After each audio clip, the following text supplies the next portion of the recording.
Filtración sin precedentes en Buckingham. El informe médico secreto de Carlos III, que sacude a la monarquía. Hay momentos del año tradicionalmente asociados a la celebración, al recogimiento familiar y a los rituales públicos que refuerzan la imagen de continuidad y estabilidad de la monarquía británica. Sin embargo, la madrugada de hoy ha roto de forma abrupta esa narrativa cuidadosamente construida. Un documento médico confidencial, destinado a permanecer oculto incluso para la mayoría del entorno palaciego, ha salido a la luz revelando detalles extremadamente sensibles sobre el estado de salud del rey Carlos III. La filtración no solo ha provocado un terremoto interno en la Casa Real, sino que ha abierto una grieta profunda en el sistema de confidencialidad que durante décadas ha protegido al soberano y a la institución que representa. La primera señal de que algo grave estaba ocurriendo se produjo alrededor de las 2:30 de la madrugada. Un archivo cifrado comenzó a circular de manera silenciosa entre un reducido grupo de periodistas especializados y fuentes cercanas al mundo real. No se trataba de un rumor ni de una nota anónima. El formato, la terminología médica y los sellos de seguridad sugerían de inmediato que se estaba ante un documento auténtico. Para las 4 de la mañana, altos funcionarios del palacio ya habían sido alertados y el ambiente era descrito por fuentes internas como de crisis absoluta. 2 horas más tarde, a las 6 de la mañana, se celebraban reuniones de emergencia simultáneas tanto en Buckingham Palace como en Kensington Palace. Cuando el Reino Unido despertó, la historia ya estaba dando la vuelta al mundo. El documento filtrado es, según múltiples verificaciones independientes, un informe médico completo fechado el 18 de noviembre de 2025, es decir, de hace menos de un mes. Está clasificado con el máximo nivel de confidencialidad utilizado por la Casa Médica Real y procede de una clínica privada londinense conocida por tratar a pacientes de altísimo perfil que requieren discreción total. El membrete, la numeración interna y la firma de varios especialistas, entre ellos un oncólogo, un médico consultor principal y lo que parece ser un coordinador de cuidados paliativos, han generado una conmoción inmediata entre quienes han tenido acceso al contenido. La sola mención de un especialista en cuidados paliativos ha sido suficiente para provocar escalofríos dentro y fuera del palacio. No es un término que se utilice a la ligera, y su presencia en un documento oficial contradice de forma frontal el discurso público mantenido hasta ahora por la Casa Real, que hablaba de una enfermedad controlada y de una recuperación progresiva. La gran pregunta que consume ahora a investigadores, responsables de seguridad y altos cargos de la monarquía es cómo un informe de este nivel pudo escapar de un sistema que, en teoría, es prácticamente impenetrable. Los historiales médicos del monarca reinante están protegidos por capas sucesivas de protocolos de seguridad. El acceso está restringido a un círculo diminuto de personas, todas ellas sometidas a exhaustivos procesos de verificación y plenamente conscientes de que cualquier filtración no solo implicaría el despido inmediato, sino también posibles consecuencias penales bajo las estrictas leyes de privacidad y secretos oficiales. Y sin embargo, alguien dentro de ese círculo de confianza falló. Ya sea por una acción deliberada o por una negligencia imperdonable, el resultado es el mismo. Uno de los secretos mejor guardados del Estado ha quedado expuesto. Las implicaciones van mucho más allá de la humillación o el daño reputacional inmediato. Si un informe médico confidencial puede filtrarse, ¿qué otros documentos podrían estar en riesgo? Protocolos de seguridad, comunicaciones privadas entre el rey y el gobierno, información financiera sensible. El sistema entero de confidencialidad real ha quedado bajo sospecha. La respuesta oficial del palacio no se hizo esperar, pero fue tan calculada como reveladora. A las 7:45 de la mañana, Buckingham Palace emitió un comunicado breve y cuidadosamente redactado. En él se condenaba enérgicamente la violación de la privacidad del monarca, se anunciaba que las autoridades competentes habían sido notificadas y que se había iniciado una investigación completa. Sin embargo, había una ausencia notable. En ningún momento se negaba la autenticidad del documento. Ese silencio, esa no negación, ha sido interpretado por analistas y observadores reales como una confirmación tácita de que, al menos en parte, el informe es real. Fuentes cercanas al entorno del rey, que han hablado bajo condición de anonimato, describen un clima interno marcado por una mezcla de furia, miedo y profunda desconfianza. Carlos III habría sido informado de la filtración en las primeras horas de la mañana y, según estas fuentes, se siente devastado no solo por la exposición de su estado de salud, sino por la traición personal que implica. Alguien a quien confió información íntima sobre su cuerpo y su futuro ha fallado de la forma más grave posible. El momento elegido, voluntaria o involuntariamente, no podría ser peor. El rey se encontraba en una fase de transición cuidadosamente planificada, en la que se esperaba una reducción progresiva de los tratamientos y un aumento de su presencia pública. El mensaje oficial transmitido durante semanas había sido el de una recuperación constante, de un monarca que, tras afrontar un desafío de salud, retomaba gradualmente sus funciones. El informe filtrado amenaza con desmantelar por completo esa narrativa. Los servicios de seguridad del Estado ya están implicados. Expertos en informática forense analizan el archivo para determinar si fue fotografiado, escaneado o copiado directamente de un sistema electrónico seguro. Se examinan metadatos en busca de pistas sobre cuándo y dónde se accedió al documento. Todas las personas con acceso legítimo están siendo interrogadas, sus comunicaciones revisadas y sus movimientos durante el periodo relevante minuciosamente reconstruidos. El número de personas que podrían haber visto este informe es extremadamente reducido. Se habla de los médicos personales del rey, 1 o 2 secretarios privados encargados de coordinar tratamientos y agendas, quizá algún alto funcionario del palacio que necesitara evaluar el impacto de la enfermedad en las funciones oficiales, y, muy posiblemente, el príncipe Guillermo como heredero al trono. En total, no más de entre 8 y 12 personas.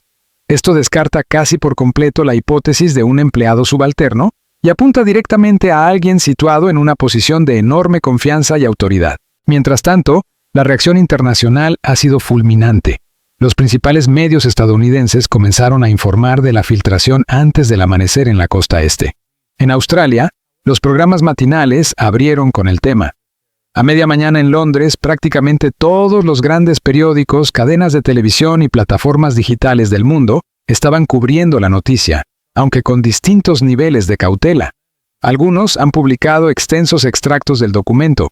Otros han optado por informar de su existencia y relevancia sin entrar en detalles médicos específicos, apelando a la ética y al respeto por la privacidad. La filtración ha desatado también una intensa especulación sobre las motivaciones detrás del acto. Se trata de un intento deliberado de forzar al palacio a ser más transparente sobre la verdadera condición del rey. ¿Un gesto político de alguien que cree que la ciudadanía tiene derecho a conocer el estado de salud de su jefe de Estado? ¿Un acto de whistleblowing motivado por la convicción de que se estaba engañando peligrosamente al público? ¿O algo más oscuro, un intento calculado de desestabilizar la monarquía o de dañar personalmente a Carlos III? Las redes sociales han amplificado todas estas preguntas. Las etiquetas relacionadas con el rey y la familia real son tendencia mundial, con reacciones que oscilan entre la preocupación genuina por su salud, la indignación por una supuesta falta de transparencia institucional y teorías conspirativas sobre el origen de la filtración. El equipo digital del palacio se encuentra desbordado y ha recibido instrucciones claras de no interactuar con especulaciones ni comentar el contenido del informe. Uno de los aspectos más impactantes de esta filtración es la amplitud del documento. No se trata de una nota escueta ni de un resultado aislado, sino de una evaluación médica detallada de varias páginas que abarca diagnóstico, historial de tratamientos, estado actual, pronóstico y recomendaciones para los cuidados futuros. Precisamente por ofrecer una visión completa y sin filtros de la situación del paciente, este tipo de informes están sujetos a la máxima protección. Su divulgación es, por ello, profundamente devastadora. A medida que el Reino Unido asimila la noticia, las preguntas se multiplican a un ritmo que el palacio difícilmente puede seguir. ¿Cuál es la verdadera gravedad de la enfermedad de Carlos III? ¿Qué información se ocultó o se suavizó en los comunicados oficiales? ¿Por qué se consideró necesario mantener en secreto la magnitud real del problema? ¿Está el rey en condiciones de seguir ejerciendo plenamente como monarca? Y, quizá la cuestión más inquietante de todas, ¿qué más se está ocultando sobre el estado real de la monarquía? El contenido del informe, aunque debe abordarse con respeto, no puede ignorarse ahora que ha entrado en el dominio público. Según el documento, el historial clínico del rey comienza mucho antes de lo que se reconoció oficialmente. Carlos III habría experimentado síntomas preocupantes ya a finales de octubre de 2023, varios meses antes de cualquier anuncio público. Dichos síntomas, descritos con precisión clínica, llevaron a sus médicos a ordenar pruebas inmediatas y exhaustivas. Cuando el diagnóstico se confirmó a comienzos de 2024, La gravedad de la situación era considerablemente mayor de lo que el palacio admitió entonces. Según este documento, cuya autenticidad ha sido confirmada por varias fuentes cercanas al entorno médico real, el cáncer del rey Carlos fue clasificado como estadio 3 en el momento del diagnóstico. Este dato, nunca revelado oficialmente, cambia de forma sustancial la comprensión del caso. Un cáncer en estadio 3 implica que la enfermedad ya se ha extendido más allá de su punto de origen, aunque aún no haya alcanzado órganos distantes. No es una fase inicial ni fácilmente controlable. Se trata de una condición seria, que exige tratamientos agresivos y conlleva un pronóstico mucho más incierto que el que suele asociarse a diagnósticos tempranos. La ambigüedad deliberada de los comunicados del palacio permitió que la mayoría del público asumiera el mejor de los escenarios posibles. Un cáncer localizado, tratable, compatible con una rápida vuelta a la normalidad. El informe filtrado desmonta por completo esa percepción. El tratamiento al que ha sido sometido el monarca desde finales de enero y hasta septiembre ha sido descrito como una terapia combinada agresiva.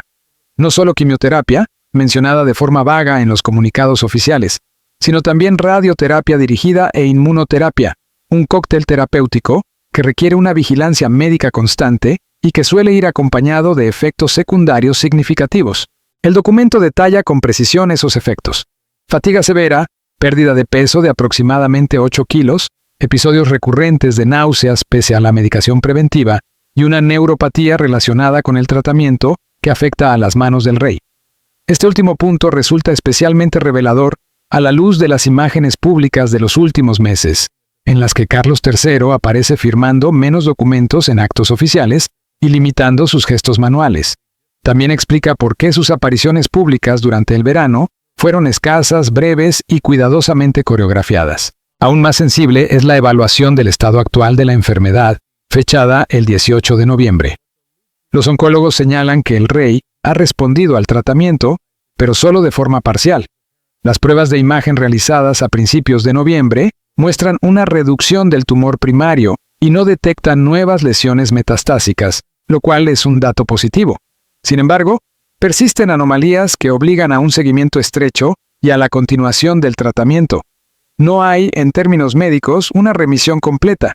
El apartado dedicado al pronóstico utiliza una expresión que en oncología tiene un peso específico inquietante: pronóstico reservado.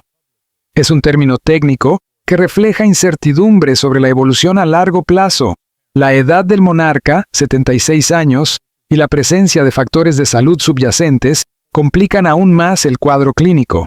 El informe incluye estadísticas de supervivencia a 5 años para el tipo y estadio concreto de cáncer que padece Carlos III. Aunque reconoce que el rey tiene acceso a la mejor atención médica posible, también deja claro que los datos estadísticos son preocupantes y están lejos de ser tranquilizadores. Uno de los capítulos más delicados del informe es el que evalúa la capacidad funcional del rey para seguir ejerciendo sus funciones como jefe de Estado. El equipo médico llevó a cabo una evaluación integral para determinar si Carlos III puede desempeñar de forma segura y eficaz su papel como monarca. La conclusión es matizada. Con adaptaciones adecuadas y tratamiento continuo, puede cumplir muchas de sus obligaciones, pero solo bajo importantes modificaciones de su agenda. Las recomendaciones son explícitas: limitar los compromisos públicos a un máximo de 3 por semana, evitar viajes internacionales prolongados durante al menos 6 meses, delegar tareas físicamente exigentes en otros miembros senior de la familia real, mantener, de forma indefinida, un calendario reducido para preservar la energía necesaria para las funciones constitucionales esenciales. Además, el informe sugiere la necesidad de planes de contingencia para los periodos en los que el rey pueda verse incapacitado para cumplir con sus deberes debido a los efectos secundarios del tratamiento o a una posible progresión de la enfermedad. Particular alarma ha generado la inclusión de un apartado dedicado a la planificación de cuidados paliativos.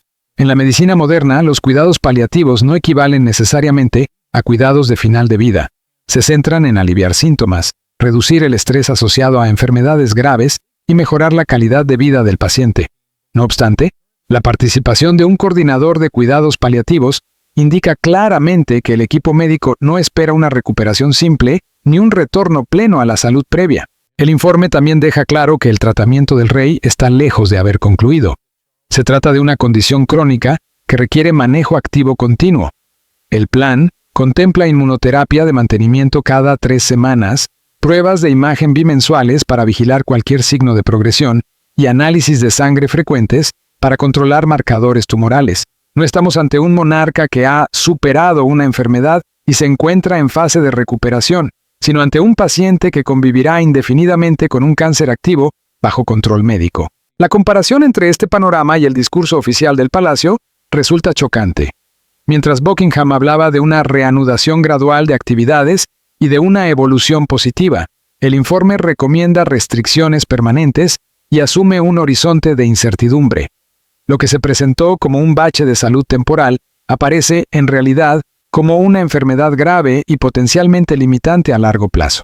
El documento revela además intensas conversaciones entre el equipo médico y altos funcionarios del palacio sobre las implicaciones constitucionales del diagnóstico. Se mencionan consultas con la oficina del Lord Canciller en relación con la ley de regencia y los escenarios en los que podría ser necesario activarla. Un detalle especialmente significativo es que el informe señala la resistencia personal del propio Carlos III a reducir su carga de trabajo. Hay constancia de ocasiones en las que el rey habría desoído las recomendaciones médicas para asistir a eventos o mantener una agenda más exigente de lo aconsejado. Los médicos expresan su preocupación por el hecho de que este sentido del deber, profundamente arraigado, pueda ser contraproducente para su tratamiento y recuperación. El comunicado confirmaba la existencia de un cáncer. Aclaraba que no se trataba de cáncer de próstata, mencionaba un tratamiento en curso y afirmaba que los médicos eran positivos. Y ahí estaba el truco. No se especificaba qué tipo de cáncer padecía el monarca, en qué estadio se encontraba, cuán agresiva era la enfermedad ni cuál era el pronóstico real. La expresión «los médicos son positivos» sonaba reconfortante, pero en términos médicos no comprometía absolutamente a nada. No hablaba de curación ni de remisión, ni siquiera de control efectivo de la enfermedad. El informe médico filtrado, al que este análisis hace referencia, desmonta esa versión edulcorada. Según el documento, el 5 de febrero, Carlos III ya había sido diagnosticado de manera definitiva con un cáncer en estadio 3. Para entonces, su equipo médico había concluido que sería necesario un tratamiento agresivo, sin garantía alguna de éxito. La supuesta positividad de los doctores no era más que un optimismo prudente en el mejor de los casos, muy lejos del tono esperanzador que se transmitió al público. Durante febrero y marzo, el palacio difundió actualizaciones periódicas asegurando que el rey toleraba bien el tratamiento y que estaba haciendo buenos progresos. Una vez más, declaraciones cuidadosamente vagas. ¿Qué significaba exactamente progreso? ¿Cómo se medía? En parámetros clínicos, en marcadores tumorales, en la reducción de síntomas, nada de eso se explicó. Paralelamente, se publicaron fotografías ocasionales del monarca, siempre elegante, siempre sereno, casi siempre en imágenes planificadas con antelación y no captadas al vuelo.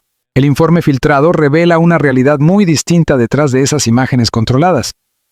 Carlos III sufrió efectos secundarios significativos: fatiga severa, náuseas persistentes y un desgaste físico mayor del previsto.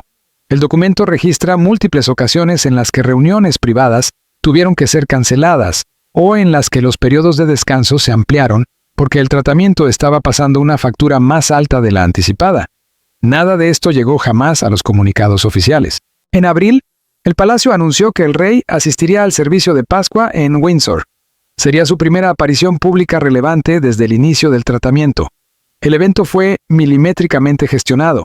Carlos apareció más delgado, pero sonriente. Caminó con paso firme, saludó a los fieles. La maquinaria de comunicación lo presentó como una prueba clara de su buena recuperación. Varios expertos médicos, citados por distintos medios, interpretaron su aspecto como una señal de que iba por buen camino. El informe médico filtrado cuenta otra historia. El equipo médico del rey tenía serias reservas sobre esa aparición pública. De hecho, recomendó explícitamente que no se realizara, advirtiendo que el esfuerzo físico y el estrés emocional podían resultar perjudiciales. Carlos, según el documento, insistió en asistir. Se alcanzaron compromisos: una duración más corta, un entorno con clima controlado y planes de salida rápida en caso de malestar. Aún así, el informe señala que el rey sufrió una fatiga intensa durante los 3 días posteriores al evento. El verano trajo consigo lo que fue presentado como un regreso gradual a la normalidad. Trooping the Color, en junio, una visita de estado del emperador y la emperatriz de Japón, el tradicional retiro estival en Escocia. Cada aparición venía acompañada de comunicados que hablaban de mejoría constante y de una vuelta progresiva a la actividad habitual. Pero, de nuevo, el informe filtrado desmiente la narrativa oficial. Cada uno de esos actos requirió una preparación exhaustiva, periodos de descanso antes y después y supervisión médica constante. Además, el documento deja claro que la agenda del rey durante esos meses fue muy inferior a la de un monarca en pleno ejercicio, con numerosas funciones delegadas en el príncipe Guillermo, la princesa Ana y otros miembros de la familia real, algo que no siempre se reconoció públicamente. En septiembre, el palacio anunció que Carlos III había concluido su tratamiento regular. La frase fue interpretada por muchos como el final del tratamiento y el inicio de la recuperación. Los titulares hablaron sin pudor de un rey que había vencido al cáncer. El palacio no se apresuró a corregir esa interpretación. Sin embargo, el informe filtrado aclara un punto crucial. El rey no había terminado el tratamiento en el sentido clínico del término. No había pasado a una fase de remisión. Lo que ocurrió fue una transición desde un tratamiento intensivo a un tratamiento de mantenimiento basado en inmunoterapia, destinado a impedir la progresión del cáncer. Es una diferencia fundamental, pero la narrativa triunfalista se dejó correr. En octubre y noviembre, la agenda pública del rey se intensificó notablemente. El viaje a Australia y Samoa para la reunión de jefes de gobierno de la Commonwealth fue presentado como la prueba definitiva de su recuperación y de su compromiso con el cargo. La gira fue ampliamente cubierta y calificada como un éxito. Sin embargo, el informe médico revela que el equipo sanitario del rey desaconsejó firmemente ese viaje. Las preocupaciones eran claras: vuelos de larga distancia, cambios de uso horario, una agenda exigente y la lejanía de su equipo médico habitual. Carlos volvió a insistir, convencido de que su presencia era esencial para su papel como jefe de la Commonwealth. Se pactaron concesiones, un viaje más corto, descansos prolongados y personal médico acompañándolo.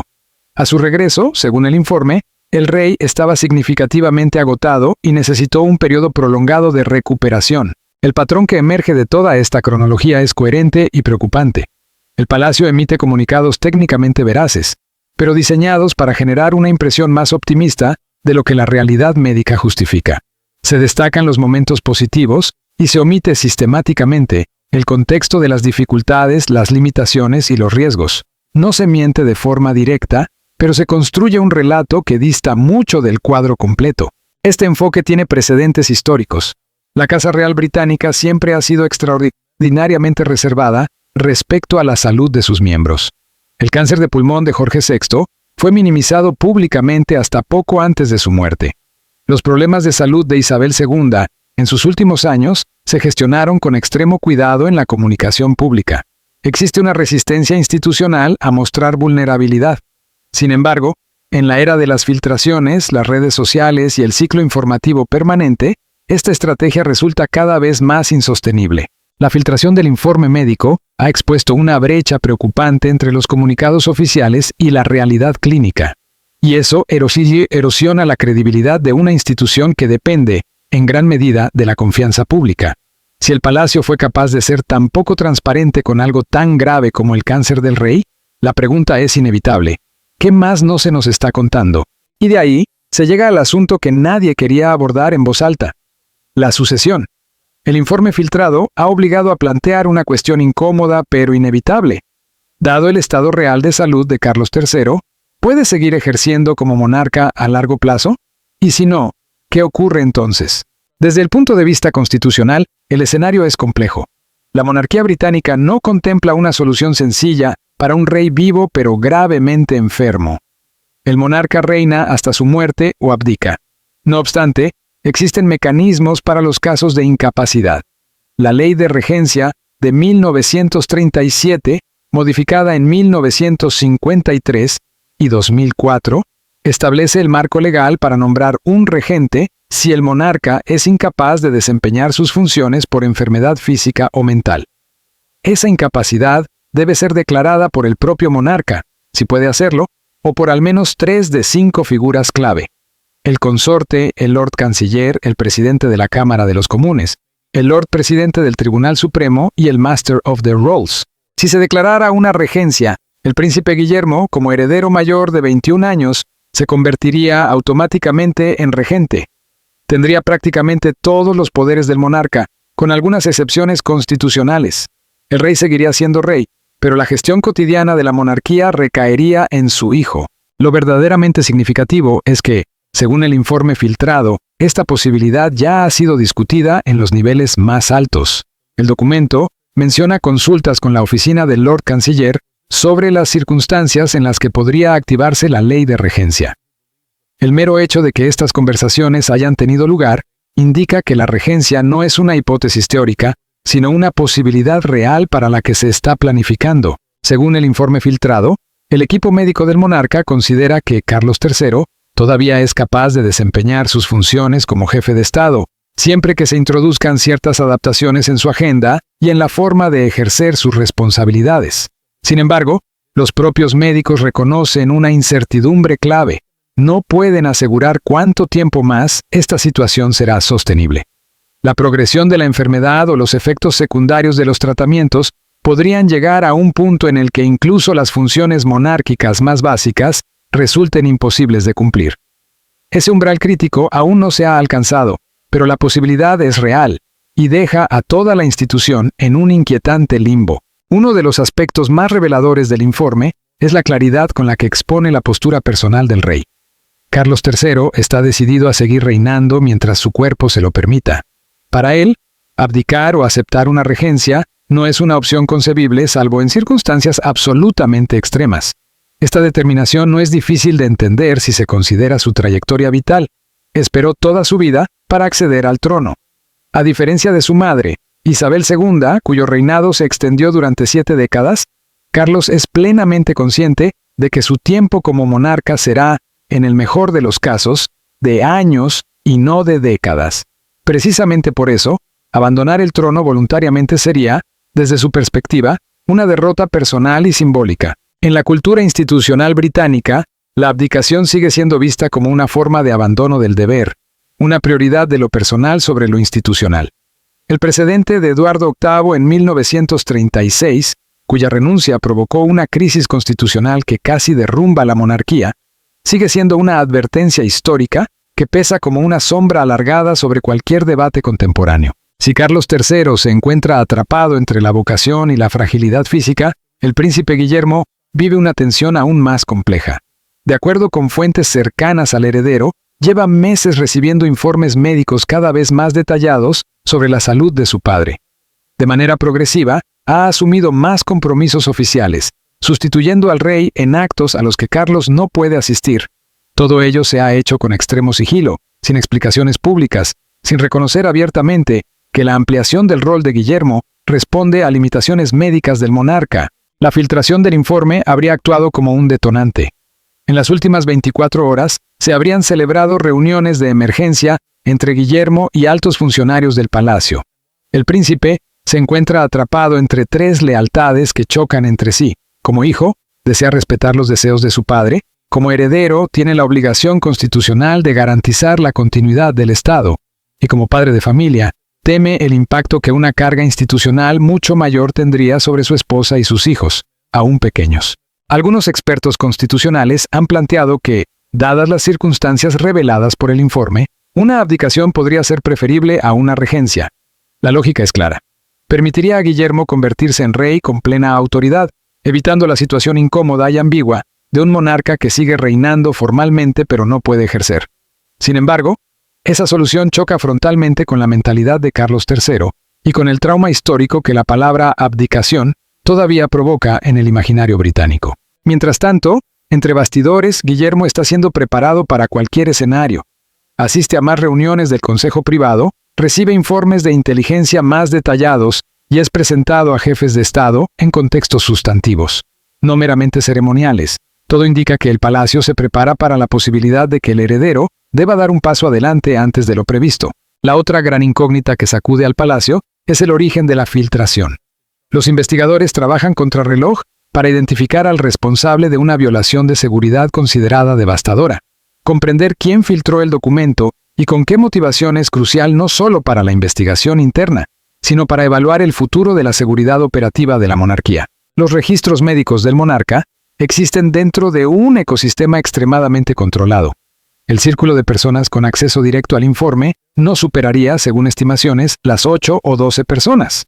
En primer lugar, están los profesionales médicos, el oncólogo principal del rey, los especialistas consultores y el coordinador médico que gestiona los tratamientos.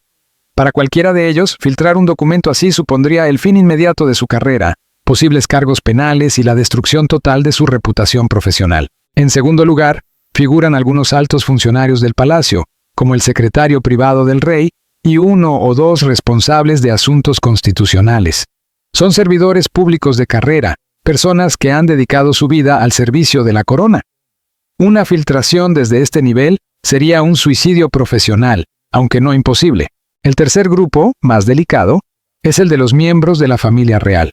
El príncipe Guillermo, la reina Camila y posiblemente la princesa Ana tendrían conocimiento detallado del estado de salud del rey.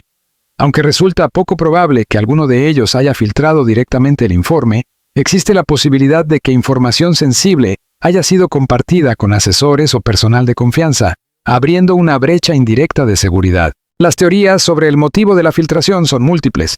Una de ellas es el whistleblowing, alguien que consideró que el público estaba siendo engañado de forma peligrosa sobre la salud del jefe de Estado y que la transparencia debía prevalecer sobre el protocolo.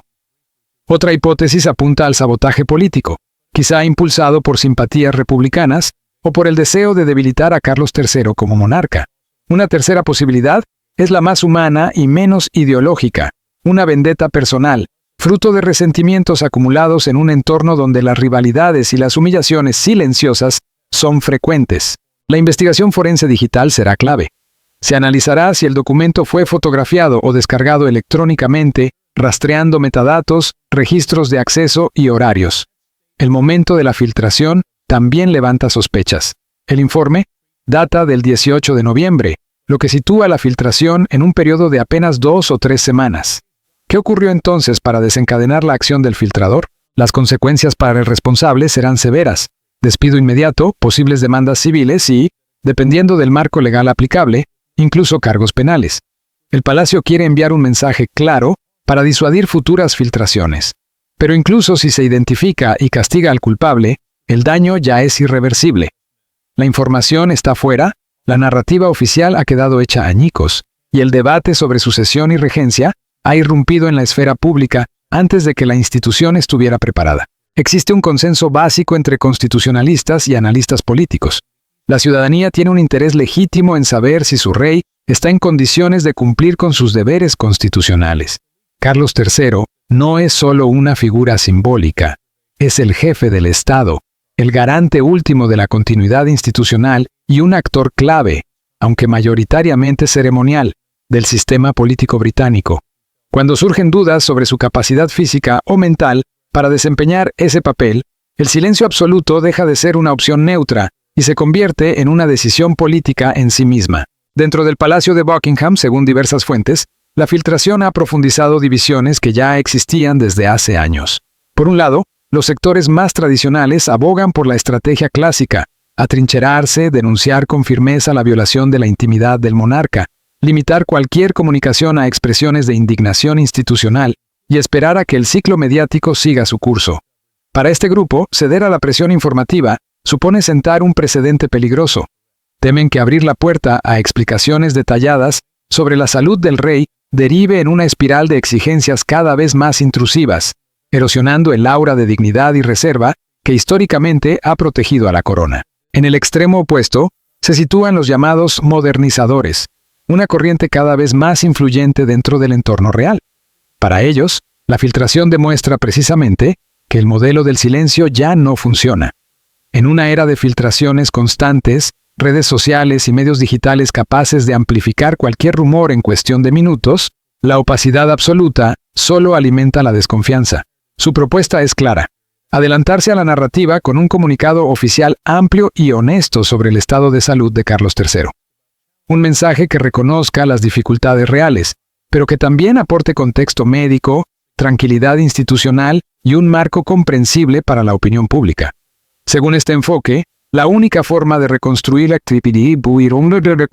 la credibilidad dañada es a través de una transparencia controlada, pero real. La decisión final, sin embargo, recae en el propio rey. Carlos III se enfrenta ahora a una disyuntiva que va más allá de la comunicación. Debe decidir cómo gestionar su agenda pública en las próximas semanas. En el calendario figuran compromisos de alto valor simbólico, como el tradicional mensaje de Navidad y diversos actos de cierre de año. Continuar con ellos enviaría una señal clara de fortaleza y normalidad, mostrando al país y al mundo que sigue plenamente operativo, pese a lo revelado en el informe filtrado. Pero también existe el riesgo de que cualquier signo de debilidad sea interpretado como confirmación de los peores temores. La alternativa es reducir o adaptar su agenda, reconociendo implícitamente la gravedad de su condición y priorizando su salud. Este camino, aunque más prudente desde el punto de vista personal, podría acelerar las especulaciones sobre una posible regencia o una transición anticipada. En una institución donde los gestos y las ausencias hablan tanto como las palabras, cada decisión será analizada con lupa. Para el príncipe Guillermo, heredero al trono, el impacto de esta crisis es inmediato y profundo. En cuestión de días ha sido empujado a un foco mediático que no buscaba y para el que, aunque preparado desde la infancia, no esperaba verse sometido tan pronto. La atención pública se centra ahora en su papel como futuro rey y en su grado de preparación para asumir mayores responsabilidades. Guillermo debe encontrar un equilibrio extremadamente delicado. Mostrarse visible, activo y listo para dar un paso adelante si las circunstancias lo exigen, sin dar la impresión de estar impaciente por desplazar a su padre. Fuentes cercanas al príncipe señalan que está planeando un incremento significativo de su agenda pública en los próximos meses. Asumirá compromisos que Carlos III ya no pueda gestionar, al tiempo que mantiene sus propias prioridades y proyectos. Pero la realidad es innegable. Su rol ha cambiado de manera fundamental. Ya no es solo el heredero en espera. Es el heredero en preparación activa para una transición que podría llegar antes de lo previsto. Este aumento de responsabilidades también afecta directamente a Catherine, princesa de Gales. Su papel institucional deberá ampliarse por pura necesidad, a pesar de haber concluido recientemente su propio tratamiento contra el cáncer. El momento no podría ser más complejo para la familia Gales, que esperaba un periodo de relativa calma para centrarse en sus hijos y en la recuperación física y emocional de Catherine. En lugar de eso, se ven arrastrados de nuevo a un modo de crisis permanente, con exigencias públicas crecientes y poco margen para la vida privada. Sobre todo, este escenario planea la sombra de la regencia. El informe médico filtrado no ofrece pruebas concluyentes de que Carlos III necesite un regente en este momento, pero sí ha planteado preguntas serias sobre cuánto tiempo podrá continuar sin uno. Aunque no se anuncie nada de forma oficial, es muy probable que el palacio comience discretamente a preparar la infraestructura necesaria para una eventual regencia. Protocolos, asesorías legales y planes de contingencia podrían activarse en silencio, listos para ser utilizados si la situación se deteriora. Desde una perspectiva más amplia, esta filtración representa otro golpe para una institución que ha atravesado una cadena casi ininterrumpida de crisis en los últimos años. Primero fue la salida de Harry y Meghan, acompañada de duras críticas públicas que expusieron tensiones internas largamente ocultas. Después llegó el escándalo del príncipe Andrés, su caída en desgracia y su retirada forzada de la vida pública. Ahora, las dudas sobre la salud de Carlos III y la honestidad del palacio con la ciudadanía. Cada episodio ha ido erosionando, poco a poco, la confianza pública en la monarquía como institución estable y confiable. Las implicaciones de seguridad de esta filtración también serán duraderas. El palacio se verá obligado a revisar en profundidad y probablemente a reformar todos sus sistemas de protección de la información. El clima de confianza interna, ya frágil, ha quedado gravemente dañado. A partir de ahora, cualquier persona con acceso a datos sensibles será vista con un grado inevitable de sospecha. Esta atmósfera puede afectar no solo a la eficiencia administrativa, sino también a las relaciones humanas dentro de la Casa Real. Mirando hacia el futuro, el escenario más probable se sitúa en un punto intermedio. Carlos III continuará reinando por ahora, pero con una creciente aceptación, tanto interna como externa, de que su reinado será más corto de lo que se esperaba inicialmente y de que el tiempo de Guillermo llegará antes de lo previsto. El palacio aprenderá de esta crisis avanzando hacia una mayor transparencia, aunque sin renunciar por completo a la privacidad que considera esencial para la dignidad de la corona. Y la vida seguirá, con una monarquía transformada, pero no destruida como tantas otras veces a lo largo de su historia. La filtración del informe médico ha rasgado el velo cuidadosamente construido por el palacio, dejando al descubierto verdades incómodas sobre la salud del rey Carlos III y sobre la disposición de la institución a manejar, o incluso distorsionar, la información que llega al público. Mientras los investigadores buscan al responsable de la filtración, y el palacio intenta contener los daños, una cosa resulta indiscutible. La monarquía británica ha cambiado de forma irreversible. Las preguntas sobre transparencia, sucesión y confianza no desaparecerán cuando se apague el titular del día. Seguirán persiguiendo a la institución durante años, marcando una nueva etapa en la relación entre la corona y la sociedad a la que sirve.